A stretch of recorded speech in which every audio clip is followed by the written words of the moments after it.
રાજ્યભરમાં ઉજવાઈ રહેલ સંવિધાન હત્યા દિવસની ઉજવણી અંતર્ગત શિક્ષણ મંત્રી કુબેર ડિંડોરના અધ્યક્ષસ્થાને પંડિત દીનદયાળ ઓડિટોરિયમ હોલ, દાહોદ ખાતે બંધારણ પર કાળા ડાઘ સમાન કટોકટી લાદવાના 50 વર્ષની ઉજવણી કરવામાં આવી હતી.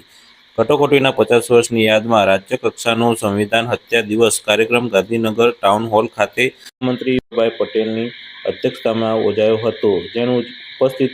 સર્વેએ જીવંત પ્રસારણ નિહાળ્યું હતું. સૌને મારા નમસ્કાર. આજે 25મી જૂન 2025 સંવિધાન હત્યા દિવસના 50મો પૂર્ણ થાય છે. આપણા સન્માનીય દેશના પ્રધાનમંત્રી નરેન્દ્રભાઈ મોદી સાહેબે જ્યારે દેશની ધુરા સંભાળી ત્યારે એમને આજે સંવિધાનની જે હત્યા થઈ 1975માં, જ્યારે ઇન્દિરા ગાંધી દેશના પ્રધાનમંત્રી હતા અને જેમને ખોટી રીતે જ્યારે સરકારી તંત્રનો ઉપયોગ કરીને, મશીનરીનો ઉપયોગ કરીને જે ચૂંટણી જીત્યા અને એમાં જ એમના ગાંધીવાદી વિચારધારાવાળા જે જયપ્રકાશ નારાયણ, રાજનારાયણ, મોરારજી દેસાઈ અને આપણા બધા જ આગેવાનો જ્યારે એનો વિરોધ કર્યો અને કોર્ટમાં કેસ થયો અને જ્યારે કોર્ટે જે જજમેન્ટ આપ્યું કે ઇન્દિરા ગાંધી જે જીત્યા છે ખોટી રીતે જીત્યા છે,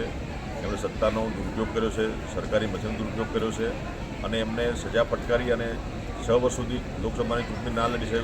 એવી હુકમ કર્યો. એના વિરોધમાં એમણે જ્યારે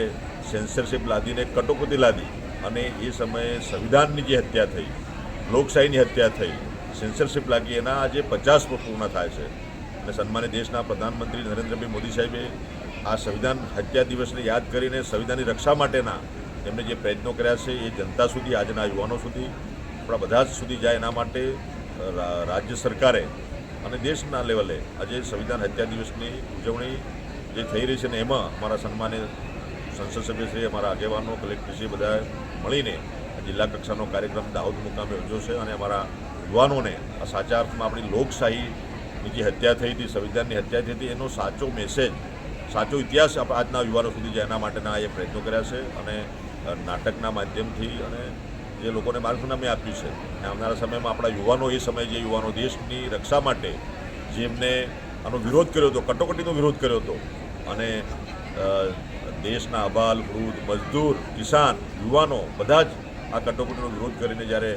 ઇન્દિરા ગાંધીનો વિરોધ કર્યો, સત્તાનો વિરોધ કર્યો અને સાથે સાથે નરેન્દ્ર મોદી સાહેબે એ સમયે કાર્યકર્તાના રૂપમાં આ સેન્સરશિપ જે લાગી તેનો વિરોધ કરીને ગુજરાતમાં પણ પ્રચાર પ્રસાર કરીને લોકોને જાગૃત કરવાનું કામ કર્યું. આજે દેશના પ્રધાનમંત્રી છે અને એમને આજે સંવિધાન હત્યા દિવસનો